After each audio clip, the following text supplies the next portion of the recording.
he wasn't the real mailman.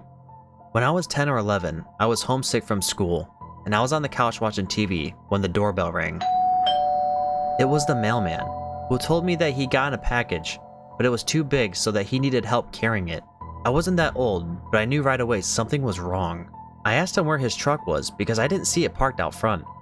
He kept telling me it was around the corner. I asked him why the regular mailman, who always brought the lollipops, wasn't here, and I was told that he was visiting family. He kept telling me to open the front door. I politely told him that I wasn't feeling well and that I wasn't allowed to leave the house. And he was telling me how much of a hassle that'd be and how my mom would want me to do her this favor. I told him that I would come outside, but that I had to go get my shoes from upstairs first. I closed the door and I locked it. Then I ran through the house and I locked the back door and I called my neighbor who worked from home. She was a close family friend. Then I stood at the locked door and stared at the man through the window in the door.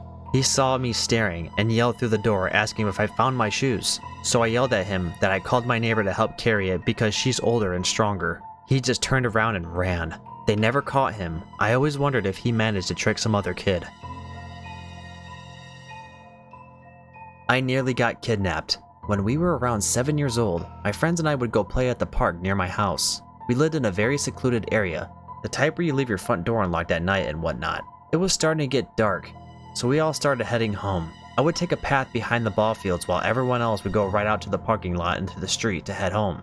I got to the furthest point of the park, where the side street leading to the street I lived on, when a middle-aged man started walking towards me. I could see his SUV parked on the side of the road. He called out to me, asking if I wanted to see his new puppies in the back. I said no, because I needed to get home before it got really dark. Years later, I had a holy crap moment when I realized I could have gotten kidnapped. I woke up somewhere in the woods. This happened to me when I was little. I went camping with my older brother and my mom. I was about 7 or 8, and I went to bed around 10 in a sleeping bag inside my tent with both my mom and my brother. Sometime during the night, I don't know when I woke up somewhere in the middle of the woods, still in my sleeping bag. I had no idea where I was, or where my tent was. I screamed for my mom and I heard her calling back for me in a panic, but she was easily 100 yards away or so. To this day, I have no idea how I ended up in the middle of the woods, still inside of my sleeping bag. A man standing just off the trail staring at us. I was on a weekend hike with a friend, and we came across a man standing just off the trail staring at us as we approached. I offered him a greeting. Don't remember exactly what I said, but no response. He had cold eyes and was just generally spooky. We were pretty far out from the nearest town, and he had zero hiking gear, just normal clothes that looked clean enough. We passed him and kept trudging on up the trail. I glanced back over my pack, and the guy just turned and walked into a bush. We stopped hiking in that area. I was camping in a tent in the middle of the woods. It was not an actual campground, and no one else was around, just me and my brother. So we were having a good time, drinking and enjoying a nice bonfire. We went to sleep around 2 o'clock in the morning or so. I was awakened by a sound, a combination of a maniacal laughter and screaming. But it sounded high up, as if in the air. There were also noises that can only be described as coconuts falling from the tree and banging on the ground, yet only pine trees surround us. We freaked out and stayed in the tent until it or they went away. Never found out what it was. Some friends and I camped about 2 hours in the woods one weekend, found a clearing and set up camp. After fishing, eating, and drinking, we all fell asleep. Probably around 3 a.m., while it was dark as hell, the sound of branches snapping woke my friend and me up. We jumped out of our tents and grabbed our machetes, waking everyone else up. Whatever it was, then gave off this loud noise. The only thing we could compare it to was a dentist drill. We ended up staying up till morning and leaving. We still don't know what it was. Creepy man in the gift shop. I was in a gift shop when I was around 13, and my family had gone to the bathroom. All of a sudden, I heard this noise behind me. It was this old guy, who I swear looked exactly like Charles Manson. Swastika forehead tattoo, crazy eyes, long scraggly hair and beard, etc. He was looking right at me, playing with this noisemaker thing for sale. He walked over to me and said, "Would you like anything? I will buy you anything you like. Just come with me." I smiled nervously and walked away, but he followed me. and told me he liked to take me home. I walked away. The guy was about to follow me, but then I saw my mom come out of the bathroom, and he bolted. To this day, I've never told my parents. Maybe he was just a nice old man, but after pondering for a while, I came to the conclusion that nice old men do not try to bribe young girls into coming home with them.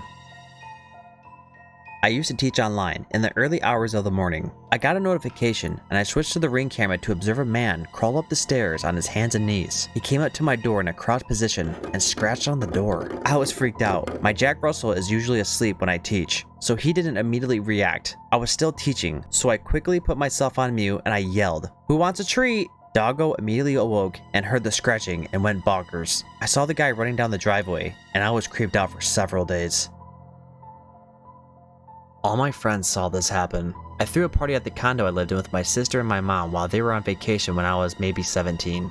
After the party died down, me and 4 of my close friends were the only ones still there and awake. And while talking by the top of the basement stairs, the handle of the door at the top that was closed moved like someone was struggling to open it. Thinking someone passed out in my basement and was too drunk to get the door open, I opened it to an empty basement. All my friends saw this happen, and we stayed up till the morning in my living room too freaked out to move. Everyone blows it off like we were just hammered, but by then, we were nearly sobered up. Someone's in the house. I remember about a few days ago, I was being the average 14-year-old, listening to songs and playing video games, when I heard a set of footsteps in my kitchen. It was 3 o'clock in the morning, and everyone was asleep. I didn't hear a door open or anything, I just heard footsteps. I opened the door, looked left and right, then I decided that I'm being stupid and get some food. But then I heard footsteps going down the stairs. So I rushed to my front window, look outside, and see someone running away from my house. Literally the scariest shit. Footsteps. When I was a young kid, I was home alone while my mom took my sister to school. After about 15 minutes, I heard the front door unlock, door open, and footsteps. They went into the kitchen, but were very slow and heavy footsteps. I assumed it was my mom, but I thought it sounded weird for her. Normally, she calls out when she gets home, and she's a slim woman. This sounded like a big-built guy with boots on, so I called out and the footsteps stopped. Dead silence. I freaked out, grabbed our dog from the outside, and hid in the corner. A short while later, my mom really did come home, and I told her about it, and that I didn't hear them leave. However, the door was still locked, the windows were locked, and there wasn't a single sign anyone had entered, not even a mark on the carpet from a shoe. To this day, I have no idea what happened.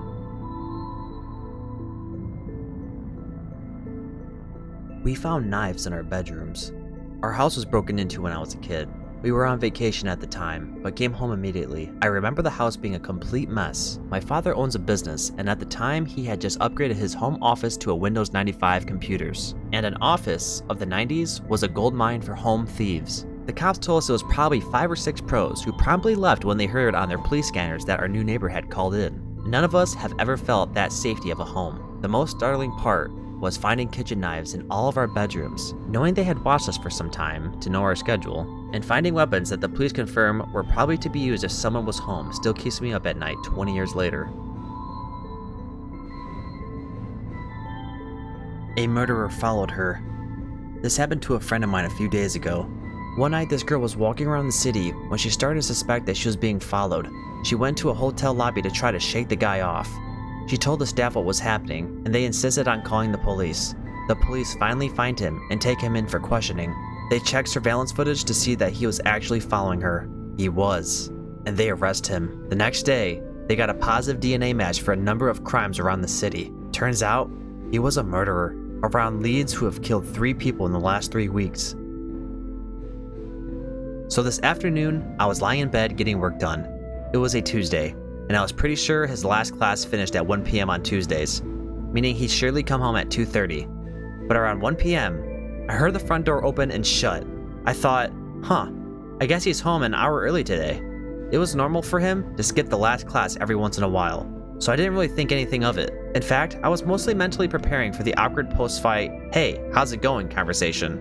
so I continued to lie in bed and do my work and wait for him to come in and change his clothes. The bedroom door was closed, and I had earplugs sort of half in as I usually do when I'm working, but I could hear the heavy footsteps of him walking around the apartment as he always does. If we hadn't been mid-fight and I wasn't preoccupied with the awkwardness of it all, I might have noticed it was strange how slow the footsteps were, or how long he spent walking around the living room. I was just lying there, waiting and waiting for him to finally come in. Finally, the bedroom door slowly opened just a few inches. I turned my head towards the door and prepared to give him a sort of awkward, "We've been fighting for 24 hours, huh?" smile. But the door didn't open more than a few inches. I looked and saw it was a woman's hand with red nail polish on the doorknob. Whoever was there slowly closed the door just as they opened it. Without entering the room, I jumped out of bed, ripped out my earplugs, and sort of froze there for a few seconds while thinking rapidly. My first thought, that was not my boyfriend. This woman never found out who was in her house. She called her boyfriend, and he called the police after a careful search.